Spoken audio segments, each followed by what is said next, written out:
It's time for the View in Your Mirror podcast. I'm Katie Harms, and along with Lisa Rubin, we help you check in and curate the best possible you and the best view in your mirror. We share tips, tricks, and strategies from our 35 plus years in our respective industries. We talk about your day from morning to night and everything in between. We share our uniqueness, relish in our shared experiences. Along the way, we share conversation with fabulous people who give us their own thought-provoking insights. So come along as we help you hone the best view in your mirror. Lisa. Good morning, Katie. Happy 2025, my friend. Happy 2025 to you. We have so much to talk about for the beginning of the new year. And try to remember all the great things that happened over the holidays because it just goes so fast. And we have to talk about our word for the year. We have to talk about our word for the year. I have a good word to start the year. Okay. Rustica. Could I have two words? You have to have two words because we always have a word. And remember on our last podcast that we ended with the year, we talked about two words and we were going to come up with the one word, or we're going to share it, or we could have our own words. Well, these two go together. So how about Rustica Bakery?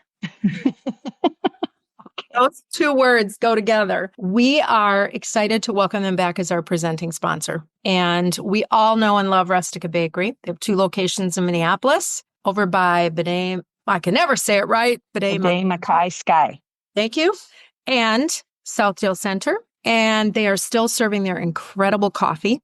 Greg Hoyt and his group has sold Rustica Bakery to Jester Concepts. And if you know anything about Jester Concepts, they have amazing restaurants around the Twin Cities area and probably beyond at some point. But they will be focusing on keeping all the fabulous things about Rustica Bakery and bringing all the new as well. And we're just so excited to have them as our presenting sponsor. Can't wait to be sitting, sharing this podcast with a matcha tea and a scone, or my favorite ham and cheese croissant. Yours is what? You told me. Well, I really like the monkey bread, and I love their tea, whether it's hot or iced. And of course, the bittersweet chocolate cookies. They're the best. They have, I think, drugs in them. I'm sure they do. Well, I was talking to Brent Fredericks from Jester Concepts, and I said, that used to be a staple in my freezer, the take and bakes. And so he was very interested in that. So maybe they'll come back. But I bet what you could do if you wanted to do this, because they were kind of like, you had a last minute guest coming over for dinner.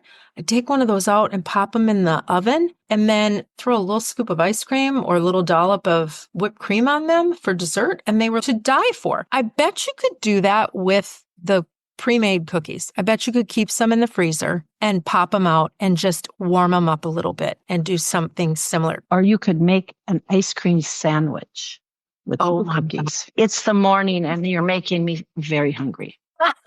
Well, before the hunger overtakes us, Lisa, we have a podcast to do. And before we do that, let's just say Rustica Bakery. Visit them at their Southdale Edina location, their location by B'nai Mackay Sky in Minneapolis, and always online at rusticabakery.com. All sorts of yumminess awaits. We have a phenomenal guest coming up. We have Nancy Lyons. And Nancy is all about bringing her authentic self and talking about bringing your authentic self to everything that you do and who you are. And I think there's magic in that, right? Like, how do we weed through the noise to get to the magic of unwrapping who our authentic self is, which is our gift to ourselves.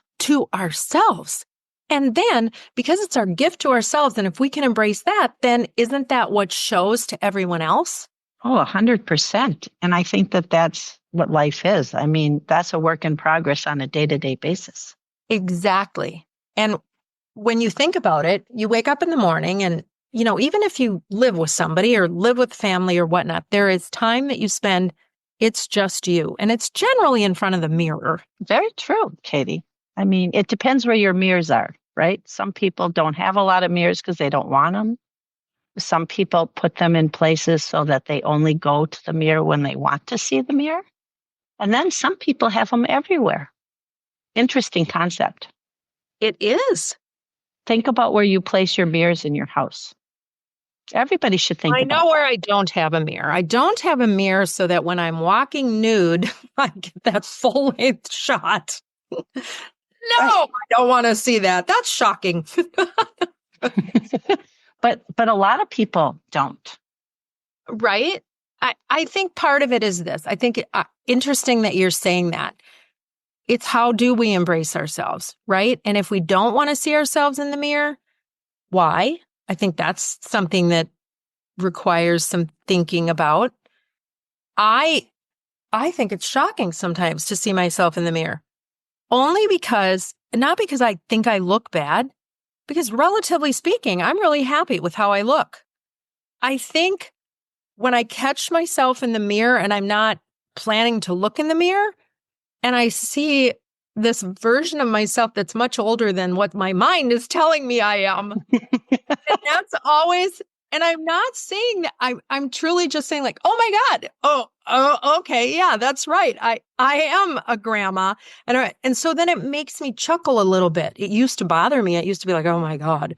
But I've really worked to understand that, my God, I've gotten 65 years on this earth. Not a lot of people have, I shouldn't say not a lot. A lot of people get 65 years, but there's a lot of people that I know that didn't make it to 65 years, right?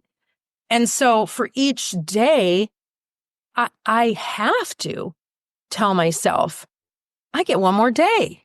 I get one more day to do this. So then what am I going to be putting out to the world? And what do I want to surround myself with? And what do I want to give back? All of the above. Absolutely. Definitely. And you are all over this one. How about the lighting we have around our mirrors?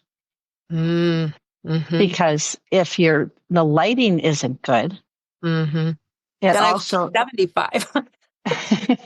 it also mentally you have one view and then the lighting gives you this other view. So together it could be positive or negative. I mean, I talk about that actually when I go out with people and they try clothes on in stores.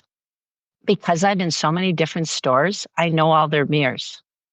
And in certain stores and in certain dressing rooms, I will not have people try clothes on. And I would say, no, we're not going in that dressing room. Well, why? I said, because that particular mirror is not good. Or some stores I'll say, I want you to just buy this. Let's go home, try it on in your own house or buy it online because they need to change their mirrors. So like, that's really important thing. I mean, the view in your mirror, yep, that's our podcast, but everyone should really think about that because when you look in the mirror, you have your mental piece and then there's the physical piece and then you got to bring it together. Yeah. And I think a lot of what I hear from friends throughout time is the mental piece definitely affects what they're seeing of themselves even. Yeah. And sometimes what they're seeing, you can't get past that. It doesn't matter what mirror they're looking in.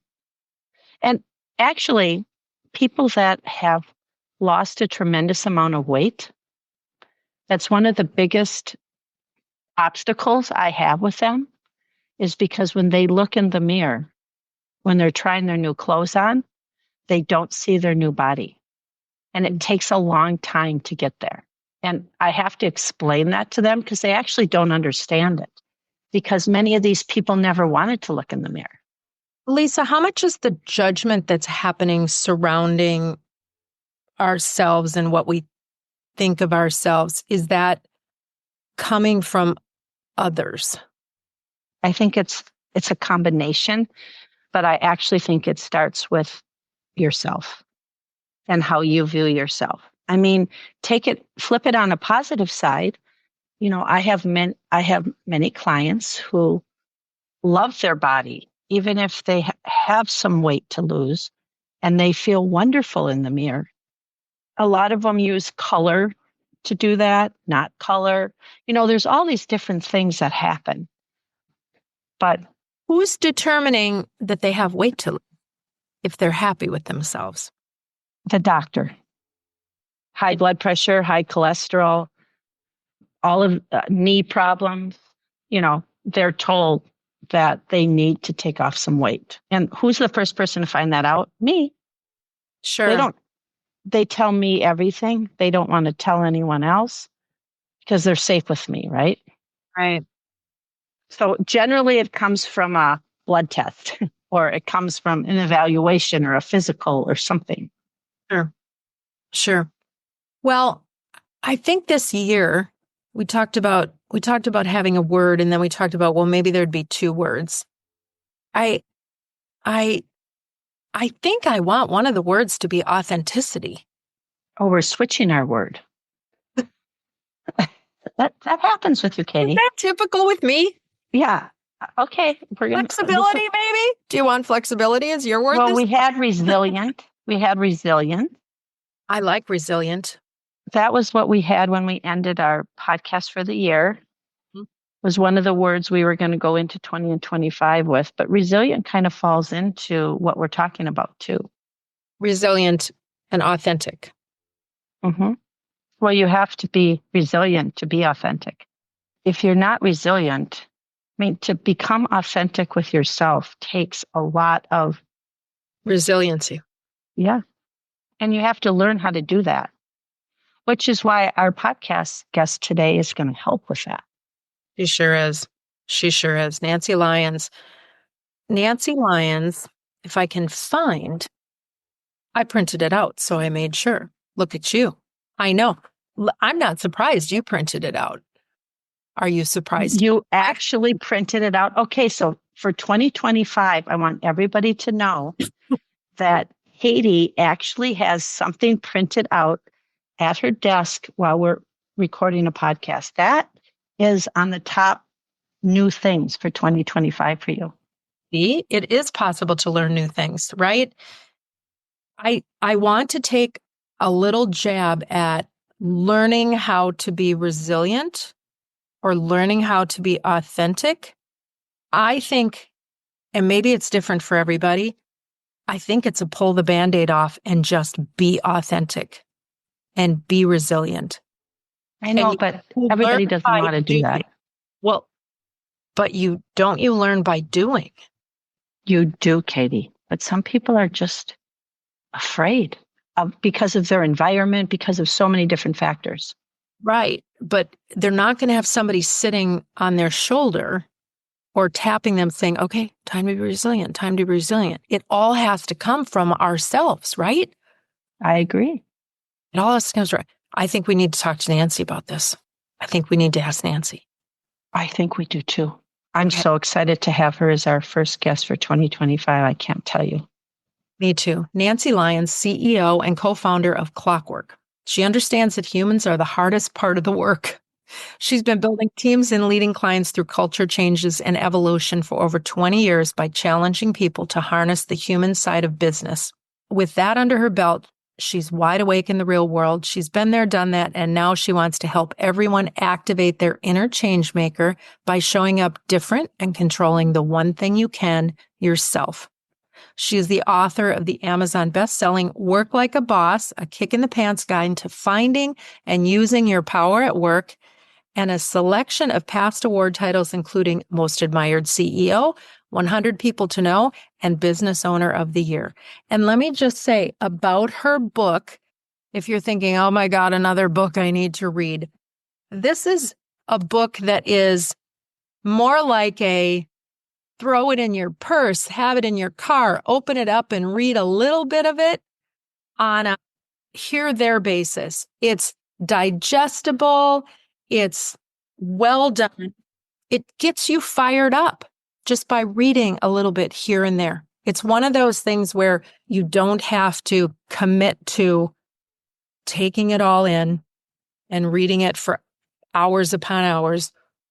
This one you'll have fun with. So let's welcome Nancy Lyons.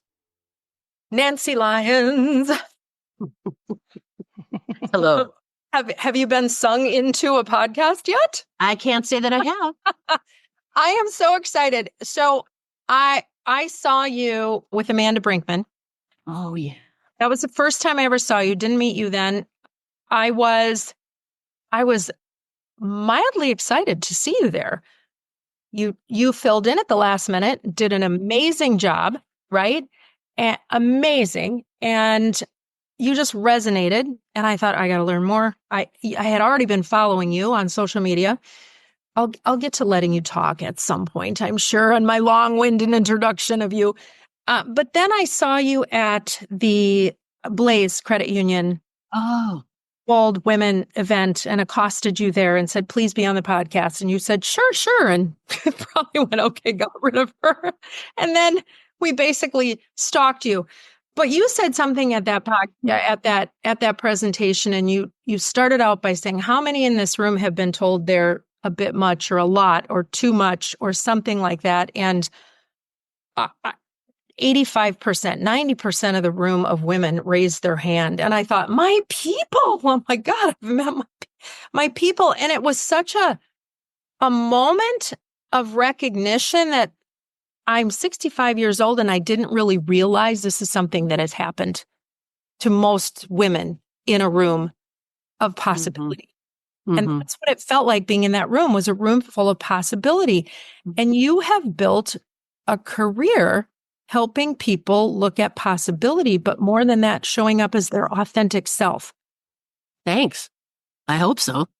It really appears that way. So I want to go back to talk about how you got there, because it has not been a road paved with gold and happy necessarily. No, it hasn't. I think, like most people, I didn't really know what that path was going to be. And, so that sort of shaped my perspective on how we treat young people. This expectation that we're asking 17-year-olds, what are you going to major in? Where are you going to college? I have an 18-year-old right now, and he doesn't even know who he is. He doesn't know where he's going this afternoon, let alone in life. And so I think it's really interesting that when young people are like 14, 15, we're saying, what are you going to do? Where are you going to go? What's it all going to look like? Who are you going to marry? And I certainly was one of those, but I had, a mother. You were talking about your husband being an orthopedic surgeon. My mom was a physician as well, and she went to medical school in 1957. And that's when women were getting married and having babies, getting out of high school, and the immediate thing that would make them whole humans in our culture was marriage. And she went to the Women's Medical College of Pennsylvania, and her graduating class was very, very small. And that school existed as an alternative to the Ivy League schools that were accepting men readily. And this school was only for women, was started and influenced by the first female physician, Elizabeth Blackwell. And so my mom did something wildly radical. So I was raised by somebody, who started practicing medicine in 1962, got married late as far as she was concerned. My father and my mother got married in 1963 after a 3-month courtship, because she was like, I got to get it all done. But we, throughout my childhood, we talked about it. So my mother, I'm 5'9". My mother was 5 feet exactly. And in her lab coat, she looked like a pillow because she was round and had very short nails, which I do too, because we often talked about the bacteria that grows under nails, but that's another podcast. But I was raised by a role model who talked to me on the regular about the obstacles that existed for women, about the importance of education, about how to argue and negotiate with men. Never raise your voice, hold your feet apart and lean in, speak in low tones. That's when they will hear you. Men don't hear women. And listen to me right now. I'm not even upset. And, it's like I'm on a soapbox. But we had regular conversations about that. And, she would say to me, the importance of cleanliness and hygiene was something we talked about because, education, cleanliness, she would always say, you don't have to have the best clothes or wear the makeup or whatever, but you have to be smart. You have to know what you're talking about. You have to be competent. You have to be credible. So that was sort of the foundation. And then, but she also had high expectations. So when I didn't know what I wanted to do, when she was clearly some weirdo little prodigy, double major, math and chemistry, right? First chair and trumpet in the college band, because I wasn't a carbon, and the sight of blood made me want to visit the bathroom. So people would say, are you going to follow in your mother's footsteps? And I was like, are you kidding? Like a weird smell makes me dry heave. So I'm not that person. So I didn't know what I was going to do. And then I destroyed her when I said, you know what? I think I want to be an actor. I think I want to be an actor. I think I'm funny. Other people think I'm funny. And she was like, dear Jesus, I'll be supporting you for the rest of your life. And then when I went to college, I dropped out because that's what actors did, right? I mean, I finished ultimately, and then when I realized that acting wasn't going to pay the bills and acting was an aesthetic profession.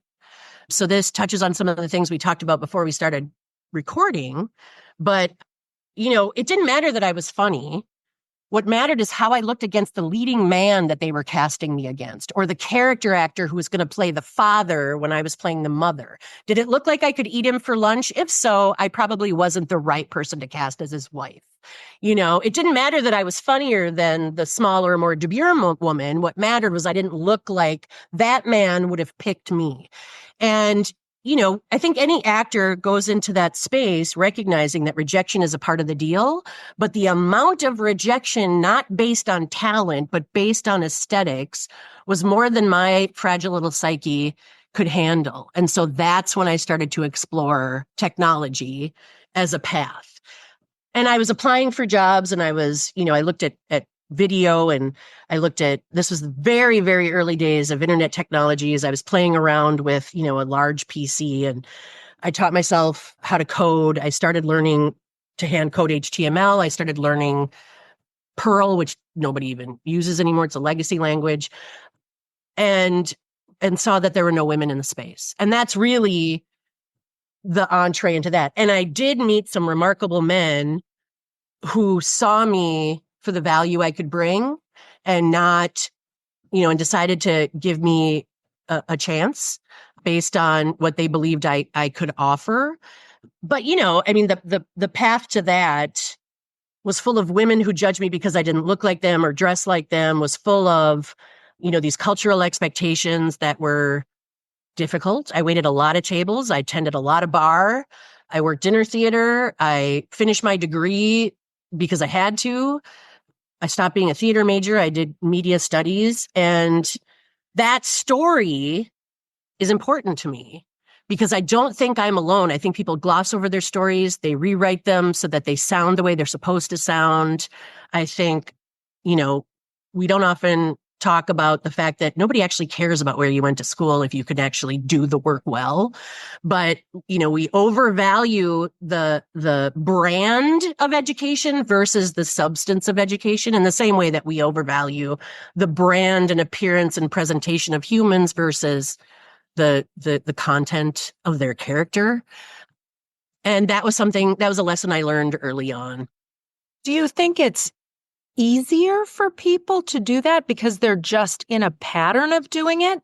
Is it because you keep wondering why? I mean, we hear this story time and time again if we really listen for it, right? And it's happening in our culture again. We're almost seeing a shift back to that, which we're not going to get into a political discussion.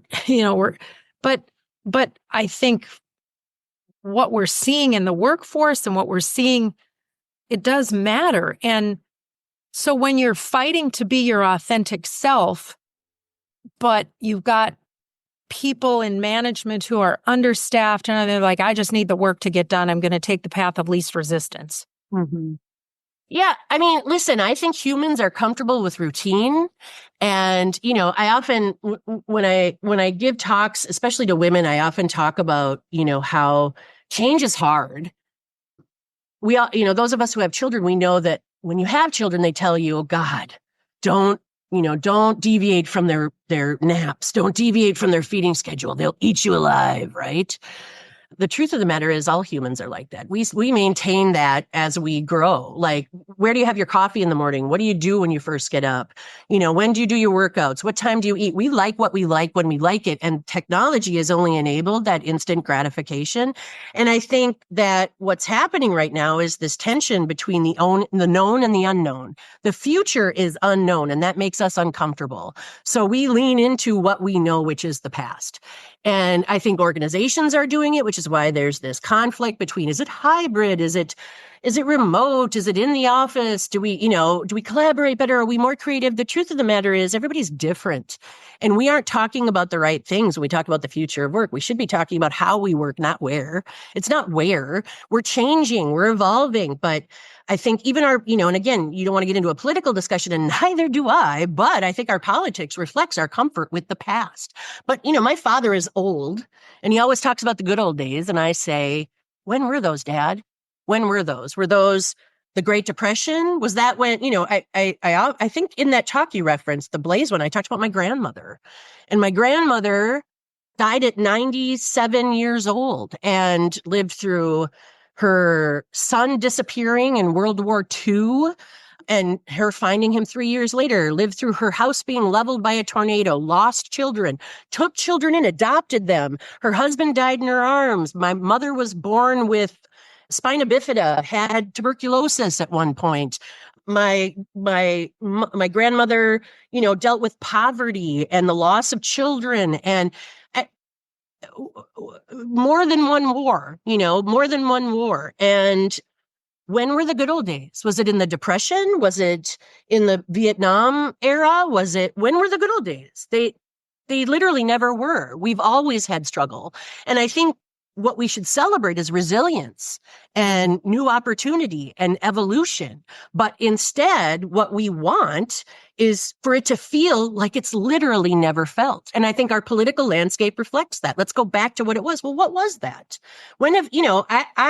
I don't want to speak to my politics, but I often marvel at the conversations we have around taxes and businesses, because I literally, regardless of who's in office, cannot recall a tax break in my life. In my life. Right. I did just send 1989 Target ad image to my sister who lives in Florida near my father and said, show this to Dad. No wonder he freaks out about prices, because this is a 1989 Target ad where it talked about getting packs of soft white light bulbs, 3 in a pack, three for $5, or packs of 3 these are weird, but this is what the ad said. 3 Scotch tape rolls, 3 of those for $1. I was like, no wonder you can't buy a hamburger without him saying, Jesus Christ, I can't believe it. And now my spouse says stuff like that. And I'm like, please stop. I'm triggered. Like, this is the world we live in. It's weird to me, yes, inflation, it happens. And one of the things that I tell my own staff is, you're asking for more money, right? Which means we have to make more money, which means we're not alone in needing more money. Inflation happens because we live in a capitalist society that consistently requires more. Listen, we could go on and on forever about, the politics involved, but there's also the physics, the reality of the physics that we can't get away from. Like, things are going to increase. We are going to grow. We are going to face the unknown, period. And you can't just elect it away. It's not going to happen. No, you're so right. Just out of curiosity, what was your dad's vocation? My father was a police officer. So I literally got away with nothing. When my mother and my father met, he was walking a beat in Philadelphia and she was doing a residency at Philadelphia General. And he would get warm in the ER when she was doing her ER rotation.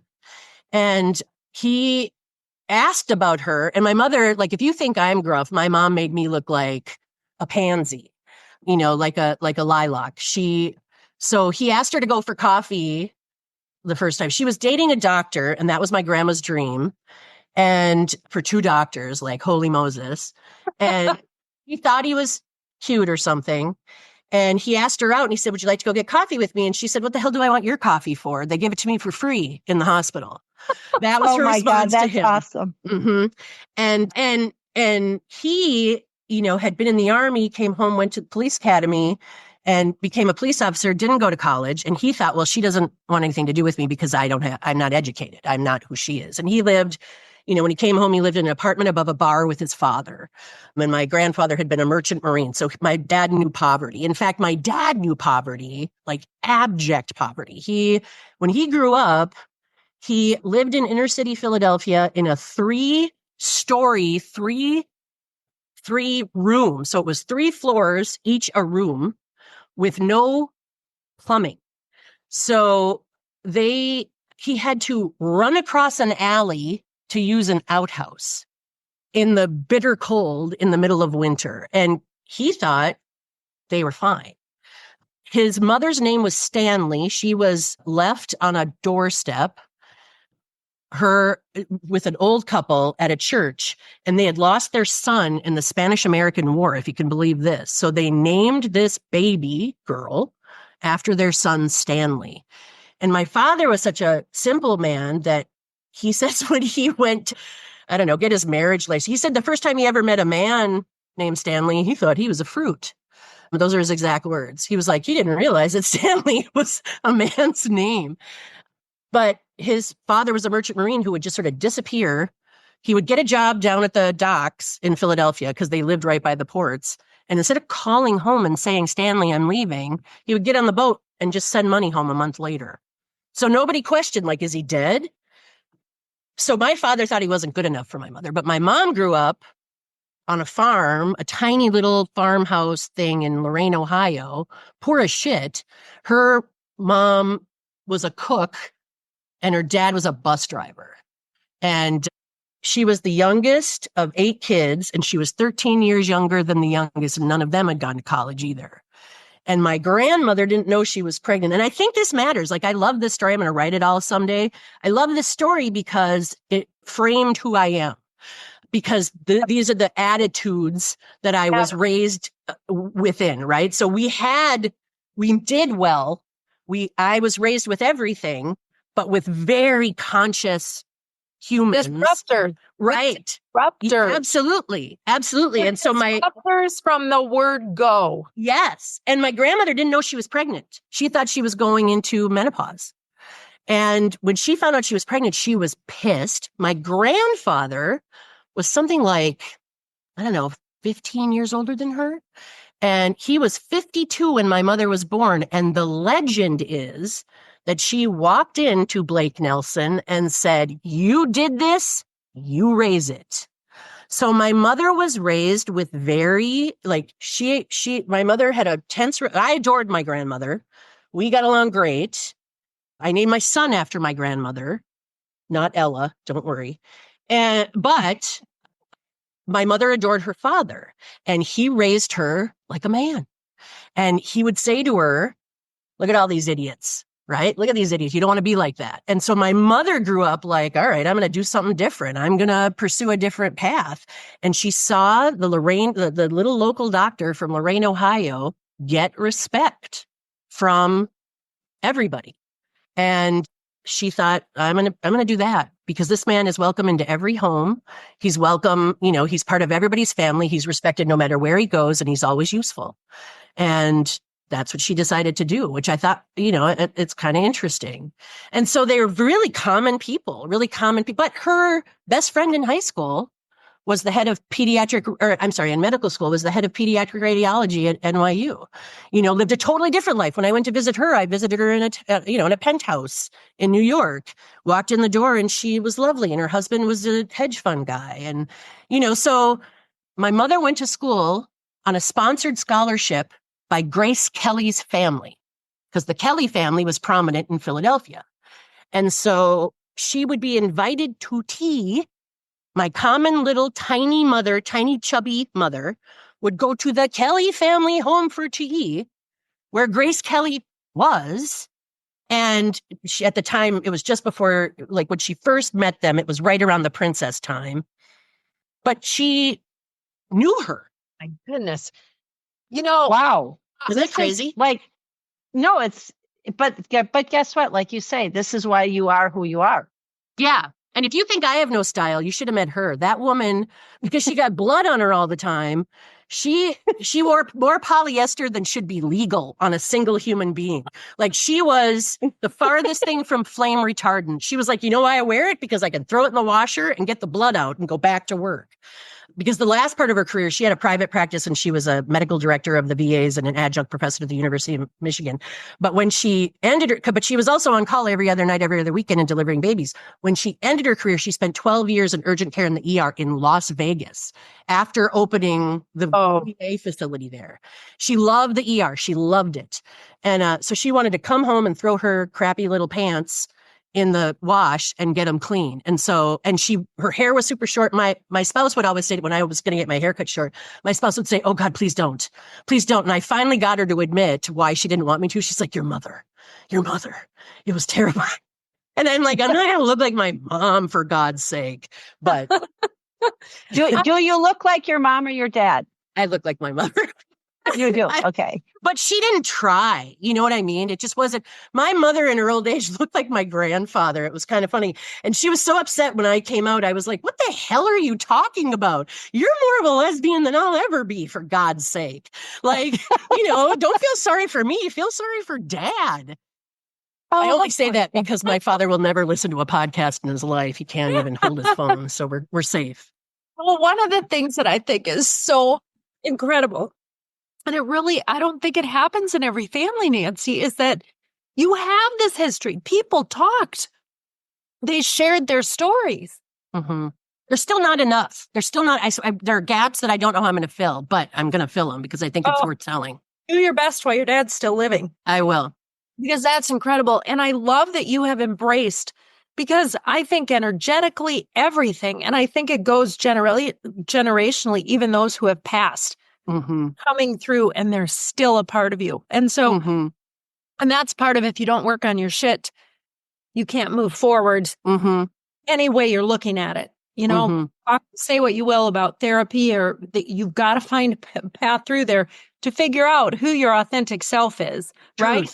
So we're going to take a break. And when we come back, I want to come back to how you bring all of this, because wow, in a good way, in all the best ways, how you bring that into a business that it must transform others, because wow.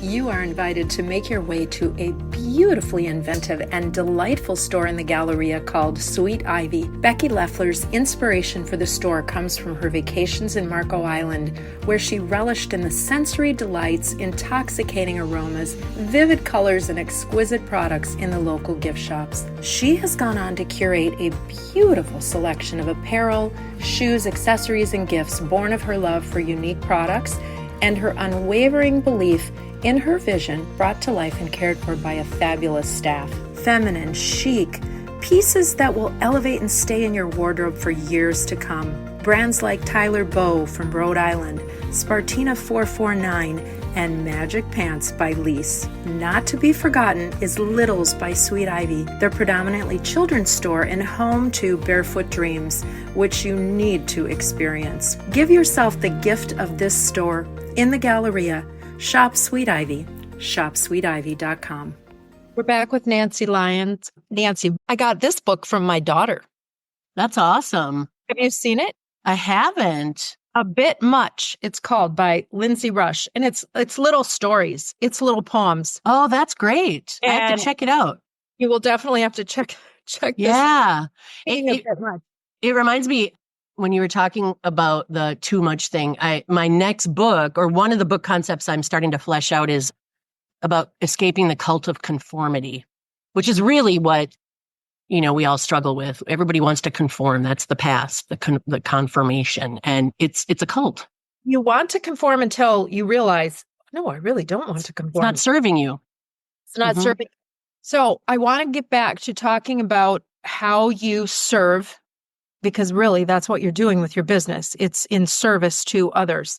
And you've built your life in service to others. I don't know if you've thought about it that way, but you certainly do, based on everything you're doing and everything you've told us of who you are and bringing your authentic self to that space. And Lisa did a deep dive into, you do great newsletters. Oh, thank you. And Lisa, you talked about one that touched you particularly. So share that with us. Yeah, I was reading your newsletter, and there was a sentence in one of your newsletters that I wrote down for me personally, and I think it resonates. And it's what you said was most people are motivated by a desire to simply be seen, heard, valued, and helped. Period. Mm-hmm. I mean, you can't really say it any better than that. Well, thanks.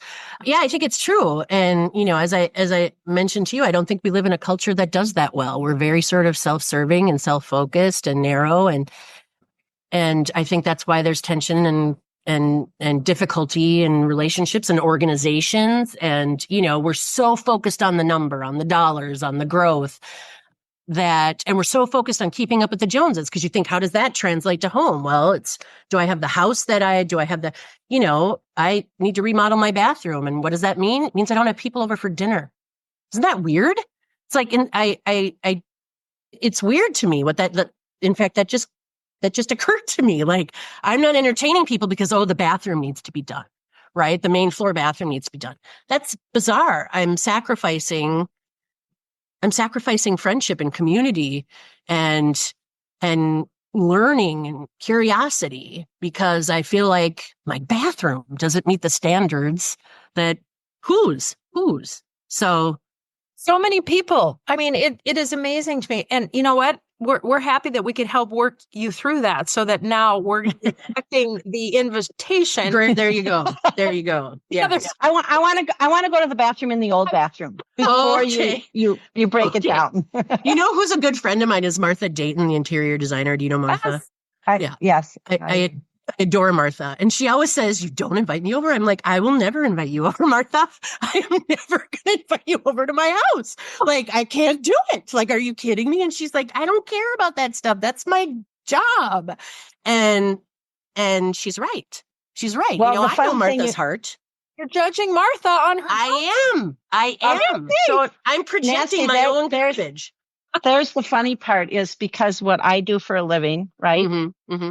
And people are like, oh my God, I'm really sorry. Like, I'll see somebody randomly. I mean, at the grocery store, like places where I wouldn't be working. And they're like, oh my God, I'm so sorry how I'm dressed. And I'm like, what? Mm-hmm. I said, I'm not working. Mm-hmm. I don't even notice how you're dressed.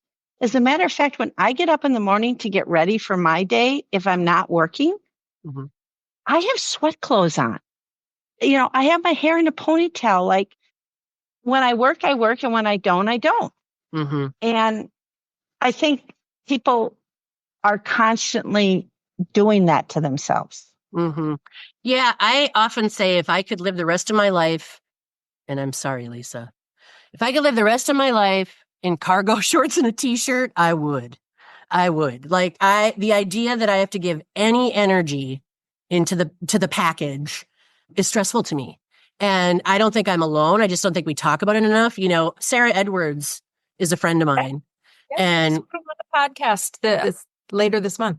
Oh, that's awesome. And when she and I first started to get friendly, she met me for coffee and she was wearing sweats and I was wearing jeans. And I looked at her and I thought, God, and we just hit it off immediately. She's a big idea person and I tend to be a goofball. And I said to her, I never thought in a million years that we would be friends. My friend Sue Remish, the same. She was in the beauty industry. Do you know Sue? I mean, there's all these crossovers. Sue Remish worked, for Horst, and she's sort of famous for launching beauty brands. She's done beauty brands her entire career. She says she's retired, but I never really believe her. But she has this story about how we met 25 years ago at a party at City Billiards. And she came up to me and she said, everybody says I should meet you. And why haven't we met? And yada, yada. And she said that I looked at her and I was like, yeah, that's not happening. And so when she tells people how we met, she's like, she was so mean to me. So I'm as guilty of it as anybody because this is a woman who built her career in the beauty industry. She's one of my best friends. She's one of my dearest pals. And when we stand next to each other, we are the antithesis of each other, right? Like she's this tall, blonde Norwegian and I'm this stocky, less than stylish loudmouth. And yet I would give her anything. But you fascinating. Talk about that in your book. You have to change yourself. That's why I talked about it. Yes. I mean, the work is never over. the work doesn't end, right? Like the reason I was able to write those things is because they're true. It's because I know I'm not alone. It's just we don't say this stuff out loud. And so No. I knew that women were projecting their crap on me, but I'm not guilt-free. I also know that I projected my expectation of judgment onto them. And that was what was preventing me from some of the richest relationships in my life. There was a time when Martha Dayton and I would not have been friends because I was scared of who I imagined her to be. But Martha and I laugh our booties off together, and, Lisa David introduced me to the two of you. And I shared with you earlier that Lisa was, somebody who I thought, oh God, she's so stylish. She's so put together. She's so platinum that there's no reason for us to be friends, right? There's no reason. I mean, her makeup is flawless. She wears bikini. We went to Cabo together and I was like, really, really? But, I adore her and I think the world of her. Okay. I'm going to just stop you right there because two things. Yeah. The first thing is that the one thing that I talk about all the time and on this podcast here and there is at the end of the day, we as women always think about the same things in our inner self, like how you predict all of these relationships and how you weren't going to talk to this. At the end of the day, we're all the same. Right. What we do for a living and how we show up there is how we show up. But we all think about the same insecurities when we look in the mirror. Absolutely. All of us. Absolutely. And because I help so many women across the board, and I have been for 40 years, and I help, very high profile people and people just starting out. At the end of the day, we say the same thing. I know. Exactly the same thing. Are we all so that's saying, my... Are we all saying, I can't wait to get this bra off? Is that what we're all Okay, so Katie, now you just ruined my thunder. So the second part of that is you say that you want to live in cargo pants and a t-shirt all day long. Okay, I have no problem with that, Nancy. Yeah. But what I do have a problem with is do you have a good fitting bra? I mean, what you say and what I'm going to say. Yeah. I can right tell now, you the answer is no. You can't even see the sisters. I know. I don't want to because I can tell you that you have the wrong bra on. Okay. I don't care about what you have on as clothes. Yeah. But get that good fitting bra because that is going to make the biggest difference in your clothes, hands down. Okay. Well, especially if you've lost weight. Yeah. My bras are hysterical right now. It is really funny where I'm just like, okay, we'll just wrap this around one more time. No, because I'm not going to go get fitted. Who's going to feel them up? No. They don't do that. They don't do that. I know. But what I am telling you is, honest to God, you need to go do that. It will make the biggest difference for you. Really? Just think of how uplifting it will feel for you. No, because first of all, I don't know that I need them any higher. I think they'll get in the way. They're going to interrupt me. They have personalities all their own. They're like, it's like having tenants in the building. No. Honestly, if I improve my bra, I got to share my paychecks with them. No. Here's the thing. No, in all seriousness, you'll be more comfortable in your day. Okay. All right. You want to come with me? You won't want to be. I will be happy to come with you for a bra feed. My wife has two sisters, one of whom is very, very fashionable. My wife is a therapist, so it's funny that you mentioned therapy earlier, because she's very into doing the work and very and she does EMDR and all sorts of shit, and is also marries holistic therapies and thinking with, formal training, formal therapy methodologies. And I thought she was a complete hoo-ha when I first met her. I was like, what? She thought I was obnoxious and I thought she was ethereal and goofy, but it works. But she has a sister who's very fashionable who has said the same thing to her. And I'm like, why do people offer advice on boobs?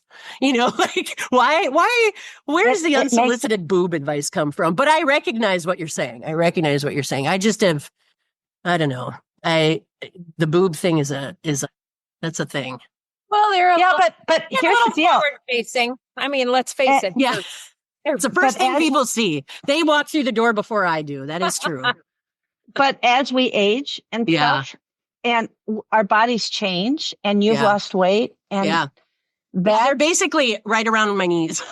Yeah. Okay. So they walk with me, literally. Yeah. No, I know. But guess what? It's hurting your back. It's hurting your back. Yeah. No, but in all seriousness, I mean, can I do it without underwire? Because that stuff is straight up evil. You do not have to do underwire. Okay, because I have been stabbed by more underwire than I care to discuss. Like, I have scars. No, Nancy, I am when anybody comes to me after we get through our first date, I don't even talk about clothes until we talk about their bra and their underwear. That's hilarious. After that, I wear boxers. That's fine. Okay. But as they wear out, I don't let them wear out. Okay. So you buy new ones. I buy new ones all the time, much to my spouse's chagrin. You're more underwear? It's yes. But they are not. You have to get rid of. Now we're talking. Oh, for sure. Yeah. I don't have periods anymore, so I'm not pulling out the old underwear for any reason. Let's be honest. Friends. That's right. All right. So, but you're like, okay, redirect. We're redirecting here. We're redirecting. But what I love, again, authenticity is like, right? But I wish we had 2 hours to go. But when you talk about disruption and representation, that's just done naturally by you showing up. That's my goal. I mean, you talked about me living my life in service. My main business is Clockwork. Clockwork builds transformational software and defines strategy for the enterprise. So we work with Optum and Mercury Marine and General Motors and, a number of enterprise clients. We have another studio called Tempo that works with smaller businesses. It was technology and the conversation around technology that made me realize, A, there's not enough women there. B, there's different flavors of women here. They're nerds, they're weird, they're whatever. And there's a conversation worth having here. But also technology was disrupting business in a dramatic way and disrupting culture in a dramatic way. So where I found opportunity was in talking about what technology was doing to people and the expectations that people had of it, each other, business, cultures in business, how we work together, how we collaborate, how we communicate. That's where all of that came from. And in order to do that, I had to show up my authentic self, because what I realized, for a long time, I was closeted. For a long time, I tried to wear outfits. For a long time, I tried to be somebody else so that people would invite me in and let me honestly sell to them. But eventually what I realized was that was not a formula for long-term success. And it was creating, it was hard for me. It was hard for me. I was going to hit a wall where I wasn't able to continue showing up, in a full-throated, full-bodied way. Right. And I'm better when I am exactly who I am. And so I had to come to grips with the need for me to be absolutely truthful about who I am, but also by doing that, extend a hand, give permission to other people to be exactly who they are, to show up too. And, when I first started my career, all the women looked the way they were supposed to. And I wanted to show up in a way that suggested there is no supposed to. There is only our best. There is only our most connected. And as you say, authentic. That is where work satisfaction, home satisfaction, growth, that's where all of that exists. That's where opportunity exists. But I had to go through a lot of personal stuff to get there. And, I told you the drag queen story early on, and you asked me to repeat it when we were recording. So I will do that. Thank you. But, I tried to wear makeup. As I mentioned to you, I tried to be straight because that's what my parents wanted. And so I tried to date. I have, in another podcast or over drinks, I will tell you all the ways that God showed me you are absolutely not meant to date men. And those are hilarious stories, but really good. Every time I dated men, something weird happened, and some of them are killer.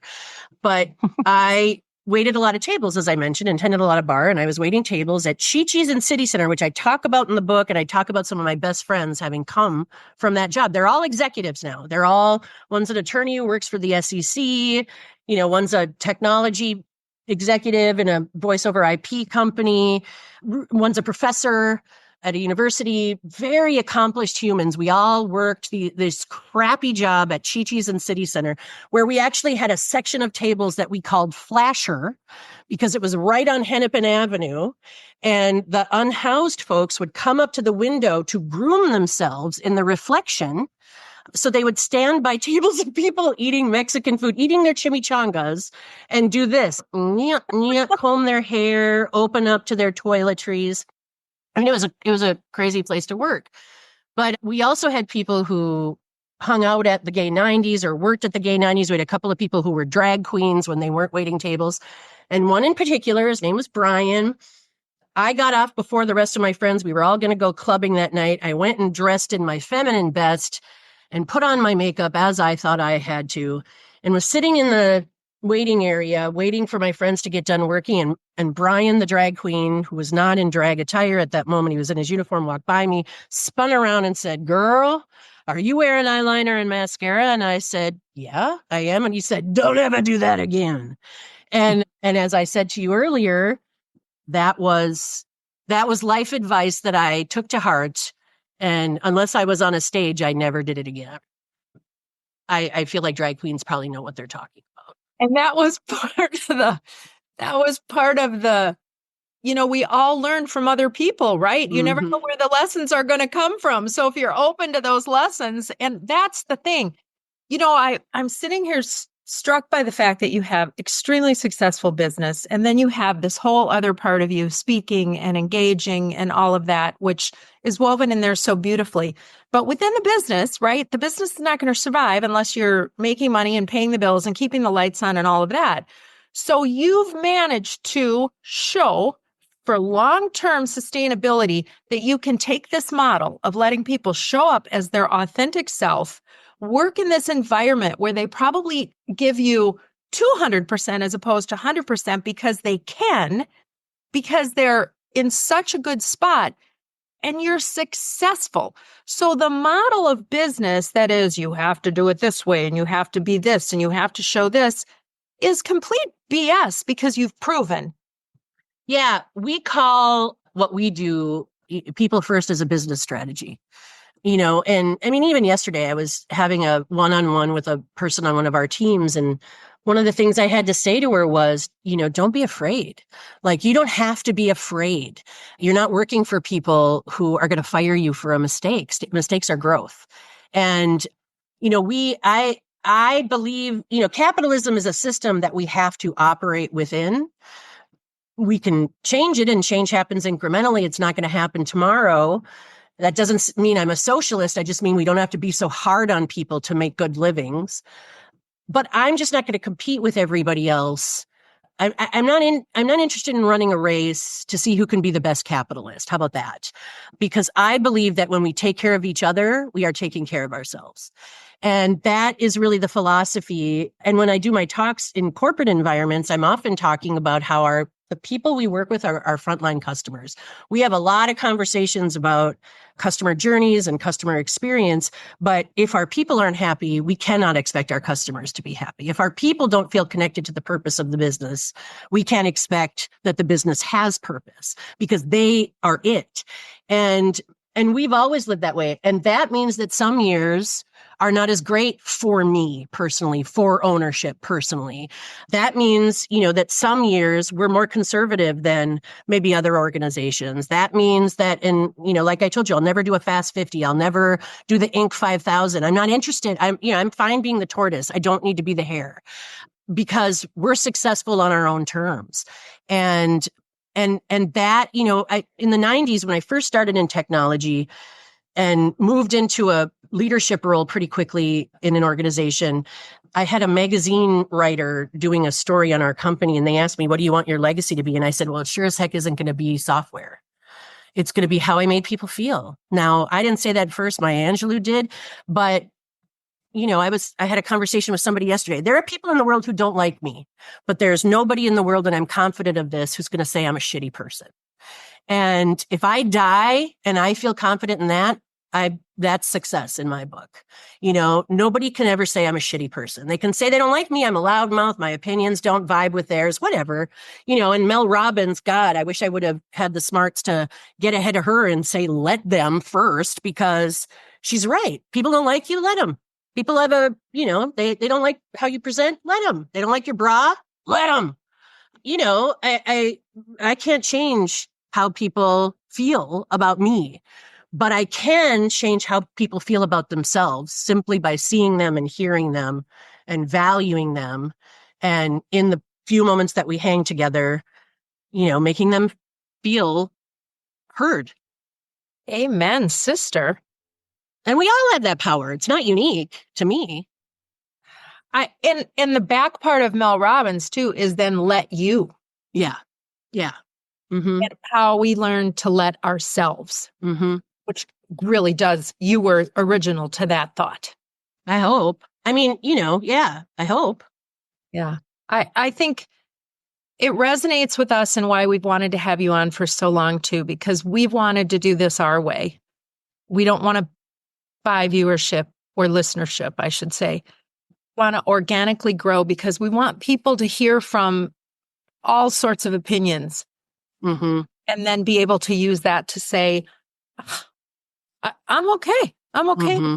Because no matter how successful we are in anything we're doing, it's always nice to get that validation that, there's others out there thinking the same way that I do, or giving me a different way to look at things. Because when it comes right down to it, isn't it just having the discussions and learning? And so as we grow, we don't become that completely myopic tunnel vision as things get smaller because our movement is less, or we want it to grow and expand and learn. Mm-hmm. Yeah. And I think curiosity is the most important thing that we can maintain into our, in our evolution. I have a friend, one of my dear friends, Megan McInerney, Nora McInerney's sister. I hope she doesn't hear that. Cut that out. Because Megan is a force in her own right. And she's a chief of staff over at Best Buy and just a brilliant human being all the way around. But she is probably one of the most curious people I've ever met. And she challenges herself all the time. And she's a mentor to me, whether she knows it or not. And, that woman loved Bollywood. So she started taking Bollywood dancing. Then she did Bollywood shows. She's as white as they come and only cared that it filled her heart, that it filled her spirit, right? Was super into numbers, got a divorce, became an expert at like budgeting and financial planning, and was a total inspiration to me there. She's one of the most curious people I've ever met, and she inspires me to be curious, but also she's so good at pushing herself outside of her comfort zone, which is why, I told you before we started recording that I went to my first group fitness class last night. And I want to shout it from the rooftops, but it's such a weird thing to shout. But the reason I've never done that before is groups, fitness. Are you kidding me? But that's something Megan would do in a minute. And so I actually got canceled on by my friend Larissa Loden last night. And she wasn't feeling well. And I was like, all right, I'm going to use this. And I'm going to this fitness class. And as I walked out the door, my spouse was like, good for you. And I said, I can do hard things, Laura. And drove away. God bless Glennon Doyle, who also has the career I want. And, and I can, and we all can. But I think one of the hardest things is giving yourself permission to be exactly who you are. Giving yourself permission to be exactly who you are. There you go. That's Mm-hmm. great. Mm-hmm. That's a great spot to end. Hey, before we end, you are, I can't swear on the podcast because I've already had 3 or 4 times. Sorry about that. No, I think you can do that, but I don't think I can say the F word, but I was going to say effing fantastic. Oh, bless you. Thank Truly, you. Honestly. Except for my bathroom. Well, we'll work on giving people, you just, right? We're all getting older. So's your bathroom. Just think of all the good times you've had. Okay.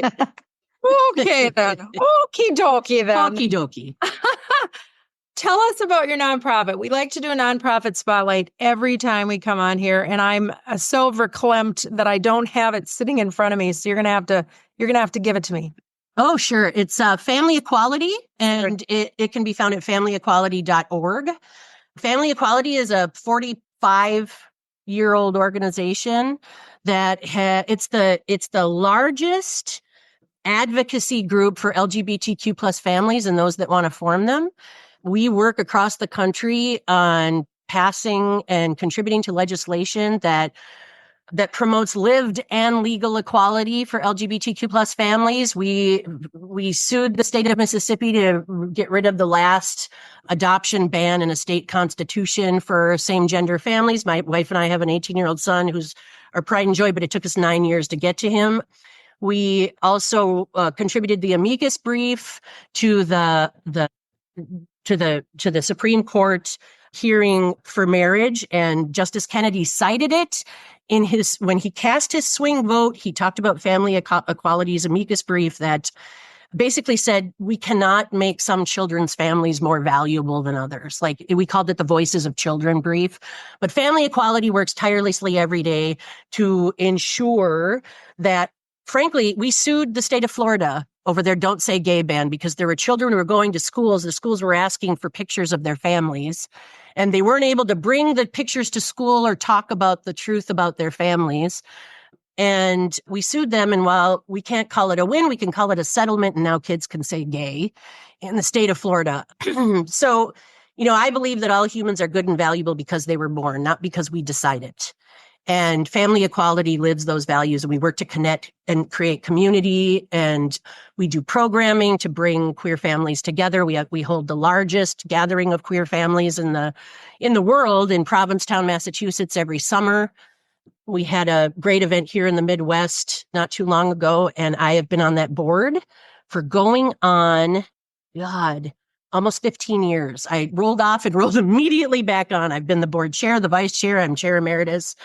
And because of what my spouse and I went through trying to build our family, it is a beloved organization to me, and I will probably always be involved. So, and last year, there were 500 anti-LG, you know the acronym, LGBTQ plus bills, anti-LGBTQ plus bills introduced across the country. And we work to push back on those because love makes a family, not you, not our employers, not our government. Love does. We get to decide. And when we think about family, it's not just queer families. I mean, the family doesn't look like post-war America. It's not 2.5 kids and 2 white straight parents anymore. It's grandfathers, it's aunts, uncles. It's family construct looks way different, and we need to respect that. I love that, Nancy. And once again, you're in service to others, and that shows. And you clearly are not a person who can just dip your toe into the pond a little bit. You jump in, bathing suit or not, cargo shorts and t-shirt or not, you are all in, and we love that about you. Nancy Lyons, thank you so much. If people want to know more, get a hold of you, how do they do that? They can find my company at clockwork.com. They can find me at nancylyons.com. My Insta handle is nylons, and my TikTok, which is new but weird, is nansplainer. Love it. Thank you, Nancy. Thanks for having me. I had fun. Damn it. I'm getting a new bra. Lisa, check on the bra. My mind's expanded in all the best possible ways. Yes, she was perfect for our first podcast of 2025. I am telling you. So, disruption, discomfort, authenticity, resilience, equity, change agent, service. Boy, these things pop through my head as I'm talking to people, and I just really loved everything about that, as I do with every single one of our podcasts. I mean, let's be real, but it is truly just such privilege to be able to have people say yes to us and be able to share their stories. And I feel like there's just so much people will get out of this conversation with Nancy. I agree with you. And it's a safe place to listen, have these conversations, You know, it might be a podcast that someone might have to listen to again because there's a lot of information to pull out. There is. It may be our longest podcast. You see, I had things sitting in the background like, I didn't realize this. A bottle of wine. I thought this was health wine, but it's actually Heath wine. So, but that's sitting there. You're only old once by Dr. Seuss. Very important. Very important. Nancy Lyons' book, Work Like a Boss. I highly recommend. We started with it. We'll end with it. It really helps frame for when you're being your best self, because it really does come down to all about you. It's all about you, Lisa. It's all about me. Like how we present is really all about us and not about others. And let's leave it at that, Katie.